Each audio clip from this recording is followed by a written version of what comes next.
Commander Hyunwoo stared at the star charts with tired eyes. Another boring patrol mission in the outer rim of known space. His ship, the Stellar Wind, had been traveling for 3 weeks through empty systems filled with dead rocks and frozen gas giants. The Galactic Council called these survey missions, but everyone knew they were just busy work to keep the fleet occupied. "Sir, we're approaching the Sol system," announced his navigation officer Dongmin. "According to our records, it's completely empty. Just another yellow star with some rocky planets." Hyunwoo nodded without looking up from his reports. The Sol system was marked in their databases as uninteresting and lifeless. Some old explorers had claimed they found signs of primitive life there decades ago, but those reports were filed away and forgotten. The galaxy was full of dead worlds. "Take us in slowly," he ordered. "Run the standard scans and let's get this over with." Dr. Boram, his science officer, was hunched over her instruments at the sensor station. She was young for her position, but brilliant. Her purple skin showed the stress patterns that her species displayed when concentrating hard. Suddenly, she looked up with confusion written all over her face. "Commander, I'm getting some very strange readings from the third planet," she said, her voice uncertain. "The atmosphere shows high oxygen levels and there are massive electrical storms happening all over the surface. But somehow, there are also signs of organic activity." Organic activity on a storm world?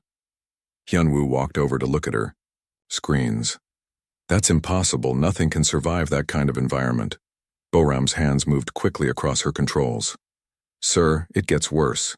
The planet has active volcanoes, extreme temperature changes, and the gravity is almost twice what most species can handle. But I'm detecting cities. Thousands of them." The bridge fell silent. Everyone stopped what they were doing to listen. Cities. Hyunwoo felt a chill run down his spine. "Run a full, deep scan. Maybe the instruments are broken." For the next hour, Boram worked frantically while the rest of the crew waited. Finally, she turned around with fear in her large eyes. "Commander, the planet is covered with life. Billions of life forms. They've built structures everywhere, even in the most dangerous places. Some of their cities are right next to active volcanoes. Others are in areas where the temperature changes enough to kill most known species." Hyunwoo felt his legs go weak. What kind of creatures could survive on a death world like that? Before Boram could answer, their communications officer, Jin Soo, suddenly sat up straight. "Sir, I'm picking up artificial signals from the planet. Radio waves, data transmissions, and something else." "Something else?" "Electromagnetic signatures that look like weapons. Very powerful weapons." The bridge was now completely quiet except for the humming of the ship's systems. Hyunwoo had been in the space fleet for 30 years. He had seen gas giants with diamond rain, planets made entirely of crystal, and stars that sang in mathematical patterns. But he had never been truly afraid until this moment. "Try to establish contact," he ordered, though his voice was shaking. "Use the standard first contact protocols." Jinsu worked at his station for several minutes. "I'm broadcasting on all standard frequencies, sir. Peaceful intentions, mathematical sequences, basic greeting patterns." They waited. And waited. Then Jinsu jumped in his seat. "Sir, someone is responding, but the signal is incredibly strong. Much stronger than it should be for a primitive civilization. Put it through the speakers." The bridge filled with static, then a voice that was unlike anything they had ever heard. It was deep, confident, and spoke in perfect galactic standard. "Unknown vessel. This is Captain Jamin of the Earth Defense Ship Indomitable. We've been tracking your approach for the past 6 hours. State your intentions and identify your species." The crew looked at each other in shock. The voice had not only responded in their language, but it knew they were coming before they even knew about the planet. Hyunwoo struggled to find his voice. "This is Commander Hyunwoo of the Valthan Empire ship Stellar Wind. We are on a peaceful survey mission. We did not know your species existed." There was a pause, then something that sounded like laughter. "Of course you didn't. We've been watching you for a while, though. Your ships are quite loud. We picked up your engine signatures when you entered our outer system boundary." You've been watching us? Hyunwoo felt sweat forming on his forehead despite the ship's cool temperature. Oh yes. We've been listening to galactic communications for decades. Learned your languages, studied your technology, observed your trade routes. We were wondering when someone would finally visit. Boram was frantically taking readings. She turned to Hyunwoo with pure terror in her eyes. Sir, I'm detecting a ship approaching us. It's huge and it's moving faster than anything in our databases. On their main screen, a vessel appeared that looked like nothing they had ever seen. It was built like a fortress, with thick armor plating and weapon systems that seemed designed for war. But what scared them most was how easily it moved through space, as if the vacuum posed no challenge at all. Don't worry, came Captain Jamin's voice over the speakers. We're just coming to say hello properly. Would you like to come aboard for a meeting? We have coffee. Coffee? Hyunwoo whispered to Boram. She quickly searched her databases. Sir, according to my files, coffee is a mild acid that they consume for pleasure. They drink acid, sir. Hyunwoo's hands were shaking now. Captain Jamin, we appreciate the invitation, but perhaps we could meet in neutral space, on a space station or... Oh, we don't have any space stations out here. But don't worry about our ship. We built it extra strong. Had to, considering where we come from. Our home world tries to kill us pretty regularly, so we learned to build things that last. Dr. Boram was now reading everything she could find about the third planet, Earth.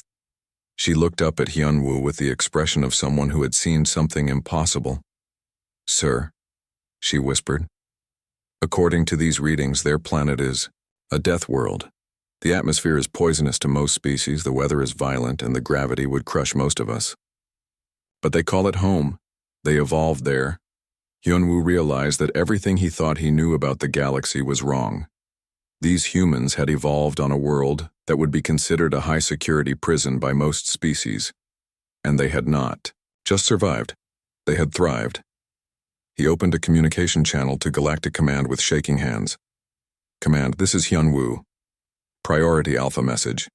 The humans are real. And I think we're in trouble. The news spread through the galaxy like fire through dry grass. Within days, every major news network was talking about the humans. The Galactic Council held emergency sessions. Military fleets changed their patrol routes. And everyone was asking the same question. How dangerous were these creatures from the death world called Earth? Admiral Su Jin of the Hegemony's Third Fleet was not taking any chances. She had been fighting space pirates and hostile aliens for 20 years, and she knew a threat when she saw one. Her fleet of 12 battleships was now heading toward the Sol system at maximum speed. What do we know about their military capabilities? She asked her intelligence officer Wu Jin, as they stood on the bridge of her flagship. Wu Jin checked his datapad nervously. Very little, Admiral. Their technology appears primitive by our standards, but their ships are built incredibly strong. They seem to expect everything to try to destroy them. That's because everything probably does try to destroy them, Su Jin muttered. She had read the reports about Earth, a world covered in violent storms, active volcanoes, and creatures that spent their time trying to eat each other. Any species that evolves on a planet like that would have to be either very strong or very clever, maybe both. While Admiral Su Jin's fleet was still 3 days away from Earth, something unexpected happened. A human ship appeared at the Galactic Council station without warning. The station's traffic controller, Min Ho, nearly fell out of his chair when the ship appeared on his screens. It had not used any of the standard approach routes. It had not requested permission to dock. It had simply appeared as if it had been invisible. Unknown vessel, this is Council Station Traffic Control, Min Ho broadcast. You have violated several traffic laws and security protocols. Identify yourself immediately. The response came quickly in a calm, friendly voice. This is Ambassador Tae Ho of Earth. I apologize for the unusual arrival. We're still learning your traffic rules. May I request permission to dock? I have an appointment with the council. Min Ho checked his schedule. Sure enough, there was a meeting listed with human representative, but no one had expected them to actually show up. Most new species took months to arrange proper transportation to the council station. How did you get here so fast? Min Ho asked. Our records show first contact was only made 3 days ago. Oh, we've been traveling for 6 months. We started the trip as soon as we detected your fleet heading toward our system. Seemed like the polite thing to do. 6 months. Minho realized that meant the humans had predicted first contact half a year before it happened. They had been planning for this meeting while his people were still thinking humans were myths. The human ship docked, and Ambassador Tejo walked onto the station. He looked exactly like the old explorer reports had described, tall with smooth skin and hair only on the top of his head. But what surprised everyone was how comfortable he seemed. Most new species were nervous or scared when they first visited the council station. Tejo walked around as if he owned the place. The council meeting was held in the Great Chamber, with representatives from 47 different species. Tejo sat at the center table, smiling and looking relaxed while hundreds of alien eyes stared at him.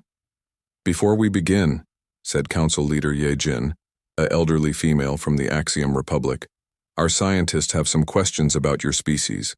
Dr. Heywan will present her preliminary findings." Dr. Heywan stood up, her forearms holding different data tablets. She was the Council's best xenobiologist, and she looked terrified. "Honored Council," she began, "I have studied the humans' homeworld and their physiology. The results are disturbing." She activated a holographic display showing Earth. "This planet experiences temperature changes that would kill most of us. The atmosphere contains 21% oxygen, which is poisonous to many species. The gravity is 1.3 times what we consider safe, and yet humans consider this a pleasant place to live." The council chamber filled with worried whispers. Dr. Heywan continued, "Humans heal from injuries that would be fatal to most of us. They can survive without food for weeks and without water for days. Their bones are incredibly dense and their muscle tissue is designed for constant activity. They appear to be built for war." Ambassador Tejo raised his hand politely. "May I respond to that?" "Please do," said Council Leader Ye Jin. Tejo stood up and smiled. "Dr. Heywan is correct about our physical capabilities, but we're not built for war. We're built for survival. Our planet is challenging, so we evolved to handle challenges. We don't see this as unusual. You call extreme radiation, violent weather, and predatory animals challenges?" asked Dr. Heywan. "Well, yes. Every planet has its difficulties. Earth has earthquakes, volcanoes, hurricanes, and animals with big teeth. So we learn to predict earthquakes, avoid volcanoes, track hurricanes, and make friends with the animals with big teeth. Some of our best friends used to be wolves." The council sat in stunned silence. Representative Kyung-ho from the Merchant Guild finally spoke up. "You made friends with predators?" "Oh, absolutely. Dogs are wonderful. Cats too, though they're still a bit independent. We also domesticated horses, cows, chickens, and dozens of other species. It's much easier than fighting them all the time." Dr. Heywan checked her notes with shaking hands. "Our analysis shows that humans have something called endurance hunting. You chase prey until it collapses from exhaustion." "That's one way to hunt," Tejo agreed cheerfully. "Though most of us prefer going to the grocery store these days. Much more convenient. But the capability remains," Dr. Heywan insisted. "You are persistence predators. You never give up." Tejo considered this. "I suppose that's true. We do tend to keep trying until we succeed. Is that unusual?" Council Leader Ye Jin leaned forward. "Most species know when to quit. When something is impossible, they accept it and find alternatives. Impossible is just another word for harder than average," Tejo said. "We've found that most impossible things just require more time and creativity." Representative Jin-A from the Military Alliance spoke next. "What are your species' intentions regarding galactic expansion?" "Oh, we'd love to explore and meet new friends," Tejo said enthusiastically. "There's so much to see out here. New worlds, new cultures, new ideas. We're very curious people." "And if someone tries to stop you?" Tejo's smile never changed, but something shifted in his eyes. "Well, we'd try to talk to them first. We prefer making friends to making enemies, but if talking doesn't work..." He shrugged. "We're very good at solving problems." After the meeting, Council Leader Ye Jin called an emergency session without the human representative. The chamber was filled with worried voices. "They're too dangerous," said Admiral Vextar from the Defense Corps. "A species that refuses to accept impossible could destabilize the entire galactic order." "But they seem genuinely peaceful," argued Representative So Young from the Science Collective. "Their ambassador was friendly and reasonable." "That makes them more dangerous, not less," Dr. Haywan said quietly. "They're not conquerors, they're explorers. And there's nowhere in the galaxy they can't go, nothing they can't adapt to, and no problem they won't eventually solve." "Once here." Leader Ye-Jin looked around the chamber at the worried faces.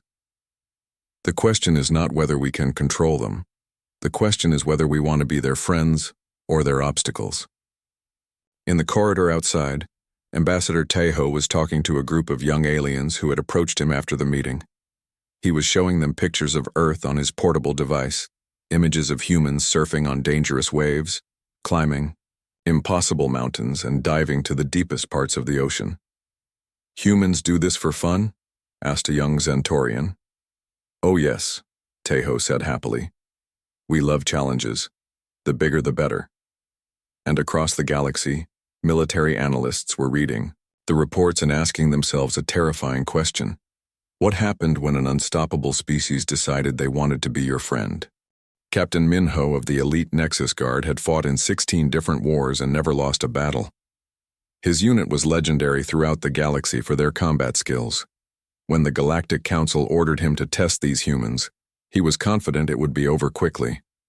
"Standard combat trials," his orders read. "Assess their military capabilities and psychological responses under pressure. Use maximum authorized force." Minho had read all the reports about humans. Yes, they were physically strong and came from a dangerous planet, but they had no experience with galactic-level warfare. They had never faced trained alien warriors or advanced weapons. This would be a valuable lesson for them about their place in the galaxy. His ship, the Void Striker, arrived at the testing coordinates in neutral space. A human vessel was already waiting for them. Minho was surprised by how cheerful their communications were. "Hey there," came the voice of the human commander, Jiwon. "You must be the guys we're supposed to fight. This is exciting. We brought snacks if anyone gets hungry." Minho's communication officer, Sung Ho, looked confused. "Sir, they're treating this like some kind of game." "Let them," Minho replied. "They'll learn quickly enough." The testing arena was a standard military facility, a large space station with different sections for various types of combat. Ground fighting, zero-gravity combat, ship-to-ship battles, and individual challenges. Minho expected the humans to be nervous and intimidated. Instead, they arrived with what looked like a party atmosphere. Human soldiers were laughing, talking loudly, and apparently making bets on the outcomes. Their commander, Ji-Wan, walked up to Minho with a big smile and offered to shake hands, a strange human custom where they grabbed each other's appendages. "This is going to be fun," Ji-Wan said. "We've been practicing combat sports for thousands of years, but we've never gotten to try them in space. Thanks for the opportunity. Combat sports." Minho realized that humans viewed warfare as entertainment. The first test was zero-gravity combat. Minho selected his best fighter, Tai Min, a veteran who had won championships in 3 different star systems. The human representative was a soldier named Kyung-ho, who looked far too relaxed for someone about to fight for his species' reputation.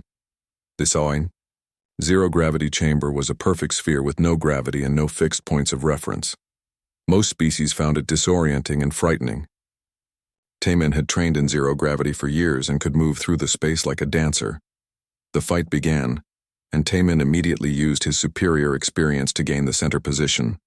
He launched himself at the human with precise, deadly movements. Kyung-ho did something unexpected. Instead of trying to match Taemin's technique, he used the walls, ceiling, and floor as launching points. He bounced around the chamber like a ball, using momentum and 3-dimensional thinking that confused Taemin completely. "What is he doing?" Minho asked his tactical officer. "He's treating the entire chamber as his environment," came the reply. "He's not fighting in zero gravity, he's fighting with zero gravity." The battle ended when Kyung-ho used a move that should have been impossible. He grabbed Tai Min during a collision, spun them both around, and used Tai Min's own momentum to pin him against the wall. When it was over, Kyung-ho helped Tai Min up and complimented him on his technique. The second test was hand-to-hand combat. Min-ho decided to use overwhelming force. He called in Vextar, a massive Korthak warrior who stood 3 meters tall and weighed as much as a small vehicle. Vextar had never lost a physical contest. The human fighter was a small female named Unji who looked like she would break if Vextar breathed on her too hard. The alien spectators were already feeling sorry for her. Vextar approached the fight with confidence, using his standard technique of intimidation, followed by crushing force. He roared, flexed his massive muscles, and charged forward like a living. Tank Unji did something that would become legendary throughout the galaxy. She smiled. Then she moved. What happened next was studied by military analysts for years afterward. Unji didn't try to match Vexitar's strength. She used leverage, timing, and her smaller size to her advantage. When Vexitar swung his massive fist, she wasn't there. When he tried to grab her, she was behind him. When he finally connected with an attack that should have ended the fight, Unji absorbed the impact, rolled with it, and came back stronger. She's not trying to avoid damage, Minho realized with growing horror. She's accepting it and using it. The fight continued for 20 minutes. Vextar grew tired from swinging at shadows while Unji seemed to get more focused with every hit she took. Finally, she found her opening. Using a combination of moves that defied physics, she flipped the massive alien onto his back and held him there until he surrendered. When Vexitar got up, he bowed to her with deep respect. "How?" he asked. Unji grinned, wiping blood from her mouth. "My grandfather always said that pain is just your body's way of telling you that you're still alive. And as long as you're alive, you can keep fighting." The ship-to-ship combat test was where Minho thought he would finally prove human limitations. Space combat required years of training, perfect reflexes, and the ability to think in 3 dimensions while pulling extreme G-forces. The human pilot was a young man named Wanbin, who looked barely old enough to drive a ground vehicle, let alone a space fighter. Minho selected his own best pilot, Dong-Soo, who had been flying combat missions since before Wanbin was born. The test began in a controlled area of space filled with obstacles, targets, and challenges. Dong-Soo immediately demonstrated his superior experience, using advanced maneuvers and tactics that should have overwhelmed any rookie pilot. Wanbin flew his ship like it was alive. He pulled turns that should have knocked him unconscious, dove through obstacle courses at speeds that should have been impossible, and somehow made his primitive human fighter dance through space like it weighed nothing. "How is he surviving those G-forces?" asked Minho's tactical officer. "I don't know," Minho replied, watching the displays in amazement. "He should be paced on the back of his cockpit by now." The test ended when Wanbin performed a maneuver that broke 3 different laws of physics. He flew straight up relative to the galactic plane, killed his engines, let momentum carry him into a spin, restarted his engines at the perfect moment, and came down behind Dong-Soo's ship in an attack position. When they returned to the station, Dong-Soo immediately asked to see Wanbin's ship. He wanted to understand how the human had survived forces that would kill most pilots. Wanbin laughed and showed him the interior. The cockpit was full of padding, restraints, and what looked like medical equipment. "We build our ships expecting to crash," Wanbin explained cheerfully. "My fighter has been through 12 different emergency landings, and I've broken 17 bones in various training accidents, but that's how you learn." "You crash on purpose?" Dong-Soo asked in shock. "Well, not on purpose, but we plan for it. Every human pilot knows how to fly damaged aircraft, fight while injured, and land without engines. It's basic training." After the tests were over, Minho called his superiors with a report he never thought he would have to make. The humans passed every test, he told the Galactic Council. But that's not the scary part. The scary part is that they treated the whole thing like a training exercise.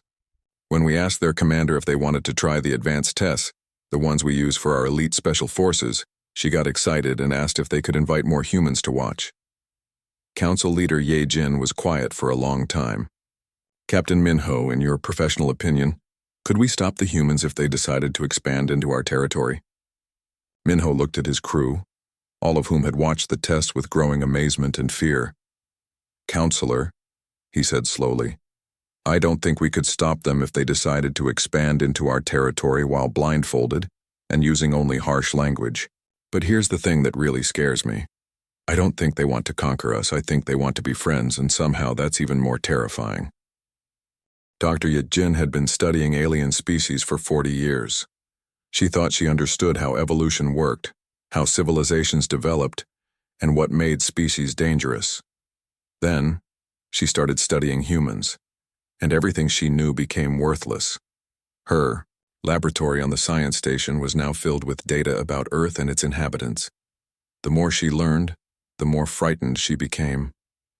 She had called for this emergency meeting of the Galactic Council because what she had discovered would change how they viewed the entire universe. The council chamber was packed. Representatives from every major species had come to hear her report. The humans had been granted observer status, and Ambassador Tejo sat quietly in the back, smiling pleasantly as always. "Honored Council," Dr. Yejin began, her hands shaking slightly as she activated her presentation.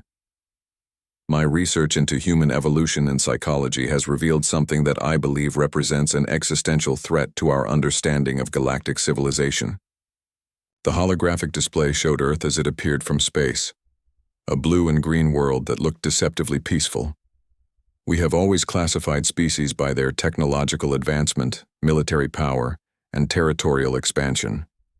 The humans fit none of our standard categories. They are not conquerors, not builders of empires, not seekers of resources. They are something we have never encountered before." She changed the display to show human DNA structures. "Humans are persistence predators on a scale we cannot comprehend. Every trait they possess is designed not for a single environment, but for adaptation to any environment. They are living proof that evolution can create a species capable of thriving anywhere in the universe." Council Leader Jin A leaned forward. "Dr. Yejin, please explain what you mean by persistence predators." "On Earth, humans hunted by following their prey for days or weeks until the prey collapsed from exhaustion. They didn't need to be faster or stronger. They just needed to never give up. This behavior has carried over into every aspect of their civilization." Dr. Yejin brought up historical records that the humans had freely shared. They have survived ice ages that should have killed them. They lived through supervolcanic eruptions that blocked out their sun for years. They endured plagues that killed half their population, and each time they came back stronger. She showed images of human exploration throughout their history. When they ran out of land to explore, they built boats and crossed vast oceans. When they had mapped their entire world, they dug tunnels to explore underground. When they had explored the deepest parts of their oceans, they built rockets and went to space. "That seems normal for any developing species," commented Representative So Young from the Trade Federation. "No," Dr. Yejin said firmly. "Most species explore for resources, territory, or survival. Humans explore because they're curious. They climb mountains because the mountains exist. They dive to crushing ocean depths to see what's down there. They built machines to explore other planets before they had solved basic problems like hunger and disease on their own world." The chamber was very quiet now. Dr. Yejin continued her presentation. "I consulted with Dr. He Wan, our best psychological analyst, about human mental patterns. What we found is deeply disturbing." Dr. He Wan stood up, her 6 arms holding different data tablets. "Humans view challenges as entertainment. Their popular culture is filled with stories about individuals who face impossible odds and somehow win. They have something they call sports, where they voluntarily put themselves in difficult or dangerous situations for fun." She activated another display. "Humans jump out of flying aircraft with only fabric to slow their fall. They climb vertical rock faces using only their hands and feet. They deliberately enter combat with dangerous animals. They ride down mountains on pieces of wood at high speeds. They consider all of this recreation." Ambassador Tejo raised his hand politely. "May I comment on that?" "Please do," said Council Leader Jinny. Tejo stood up with his usual cheerful smile. Dr. Haywan is correct about our recreational activities, but I think you're missing the point. We don't do dangerous things because we're reckless. We do them because we enjoy the challenge of making dangerous things safe. Safe? Dr. Haywan looked at her notes. Your records show millions of injuries from these activities every year. Oh yes, Tejo agreed. But consider how many people participate. The injury rate is actually quite low. We've gotten very good at doing dangerous things safely. It just takes practice. Dr. Yejin felt a chill run down her spine. That's exactly what makes you so dangerous. You don't avoid challenges. You develop the skills to overcome them. She brought up her next set of data. I studied human technological development. Their approach is completely different from every other species we've encountered. Most civilizations develop technology to make life easier and safer. Humans develop technology to enable them to go to more dangerous places and do more challenging things. The display showed human spacecraft. Look at their ships. Every other species builds vessels for efficiency and comfort. Human ships are built like fortresses because they expect everything to try to destroy them. Their tools are overbuilt because they plan to use them in the worst possible conditions. We call it engineering margin, Tejo explained helpfully. If something can break, it will break at the worst possible moment. So we build everything to be stronger than it needs to be. Representative Kyung Ho from the Defense Alliance spoke up. What are their intentions regarding galactic expansion? Dr. Yejin looked at Ambassador Tejo. Perhaps you should answer that yourself. Tejo considered the question seriously. We want to explore. There are billions of stars out there, and we're curious about all of them. We want to see what's possible, meet new friends, and learn new things. And if something tries to stop you? Tejo's smile never changed. Well, we'd prefer to find a peaceful solution, but humans have a saying. There's more than one way to solve a problem. We're very creative when we need to be. Dr. Yejin activated her final presentation. This brings me to my most disturbing finding. I asked the humans to share their entertainment media with us, their stories, games, and historical records. The display showed images from human movies, books, and games. Their fictional stories are training manuals. They imagine every possible disaster, invasion, or catastrophe, then create detailed stories about how ordinary humans overcome them.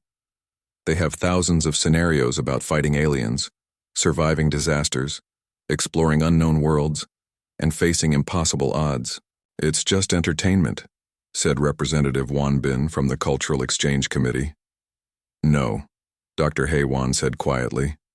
I analyzed their psychological profiles. Humans use fiction to practice for reality. Their entertainment is preparation. They've been mentally rehearsing for galactic contact for decades. Ambassador Tejo looked pleased. That's true. We've been looking forward to meeting you for a long time. We had a pretty good idea of what galactic civilization would be like based on mathematical probability and behavioral psychology. The chamber erupted in worried discussions. Council Leader Jinne called for quiet. Dr. Yejin concluded her presentation. Honored Council, the humans are not just another species. They are an evolutionary response to challenge itself. They turn problems into solutions, obstacles into opportunities, and enemies into friends. They cannot be stopped because they do not know how to stop. She looked around the chamber at the worried faces. The question we must answer is simple. Do we want to be their friends, or do we want to be their next interesting problem to solve? In the back of the chamber, Ambassador Tejo continued to smile pleasantly, taking notes on everything he heard. But several representatives noticed that he was writing in a script that none of their translation computers could read. When asked about it later, Tejo explained cheerfully that humans had developed over 6,000 different writing systems throughout their history, and they still use dozens of them. We like to keep our options open, he said. You never know when an old skill might come in handy. And across the galaxy, military analysts were asking themselves a new question. What did you do when an unstoppable species was genuinely friendly, but had contingency plans for everything? 6 months after first contact, the galaxy was a very different place. The Galactic Council had been forced to create an entirely new category of species classification: adaptive explorers. Humans were the only species in this category, and everyone hoped it would stay that way. Ambassador Tejo had become something of a celebrity throughout known space. His cheerful attitude and friendly manner made him popular with civilians, while his casual discussions of humanity's capabilities terrified military leaders. Today he was addressing the full Galactic Assembly about humanity's integration into galactic society. "The past 6 months have been wonderful," Tejo began, standing before representatives from over 200 different species. "We've learned so much from all of you, and we hope we've been able to share some useful ideas in return." Useful ideas was an understatement.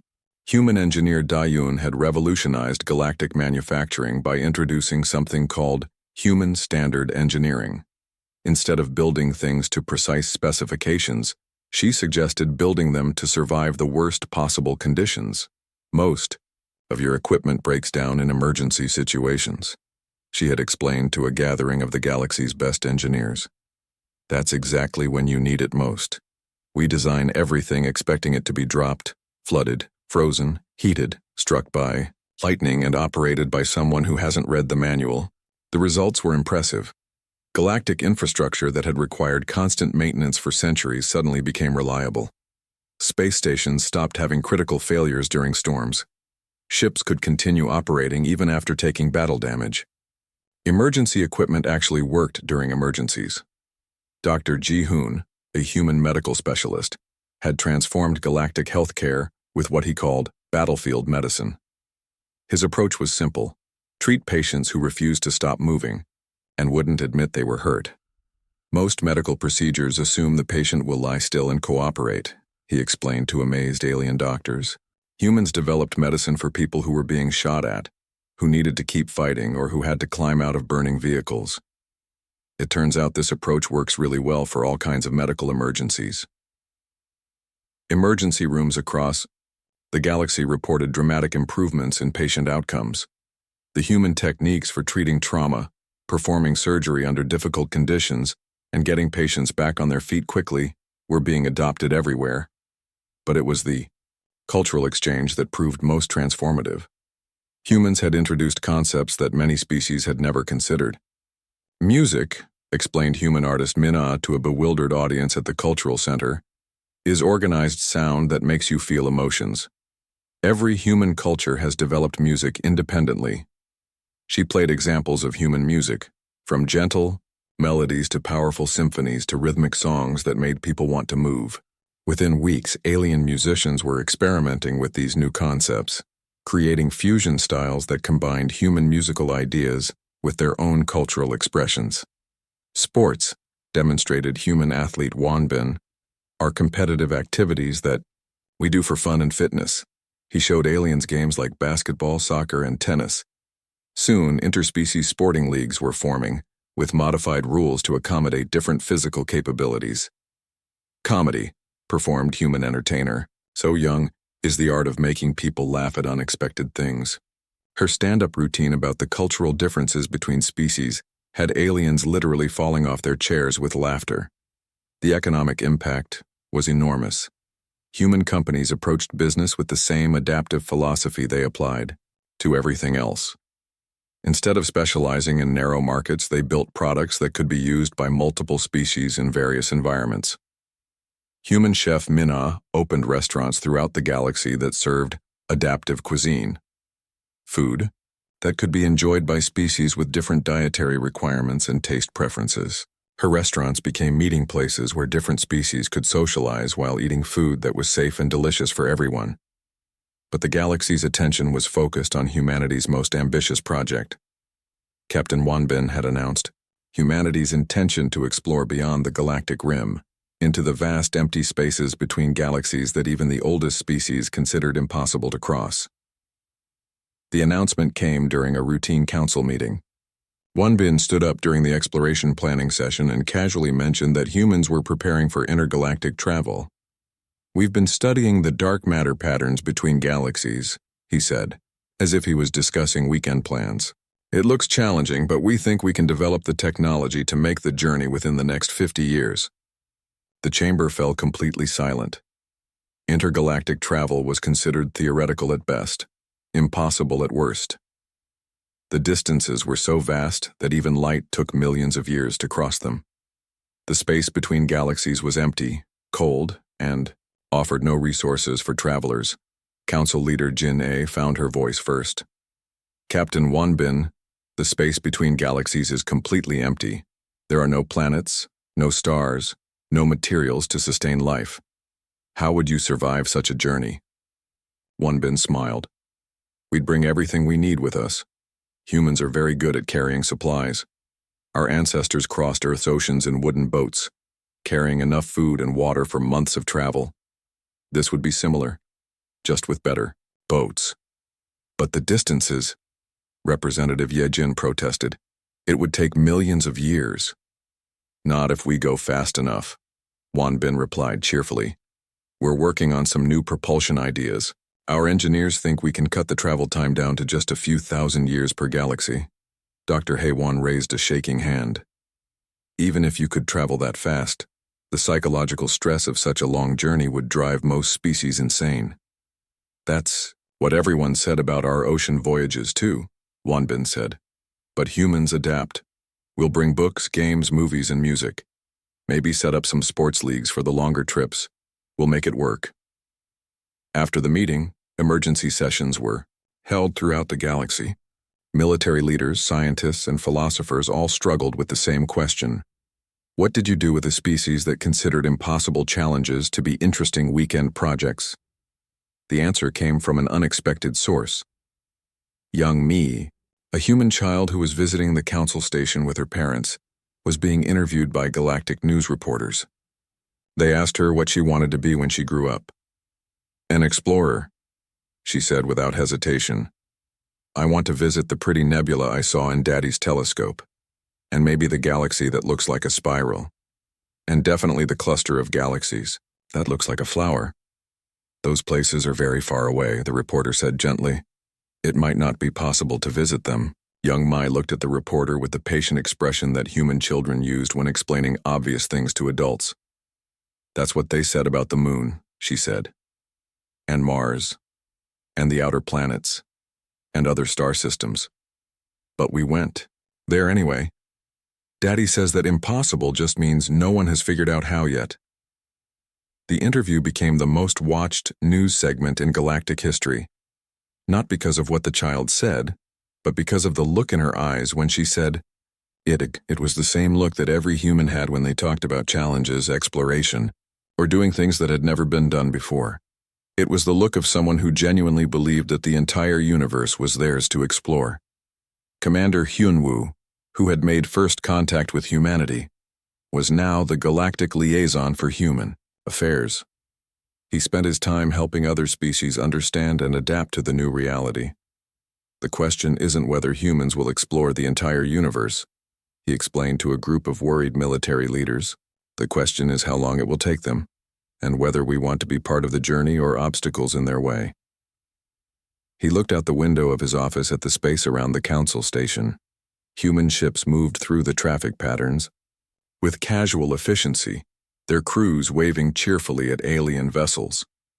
Human civilians walked through the station corridors, talking excitedly with alien friends about shared projects and adventures. 6 months ago, we thought we were the advanced civilizations and humans were primitives, Hyunwoo continued. Now we realize that we've been thinking small. We built civilizations that last. Humans build civilizations that grow. He turned, back to his audience. The galaxy is no longer the largest thing we need to think about. Thanks to the humans, we now have to consider our place in the entire universe. And honestly, I find that quite exciting.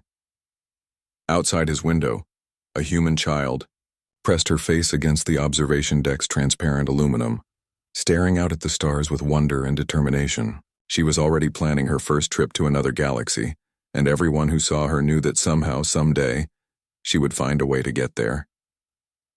The age of galactic civilization was over.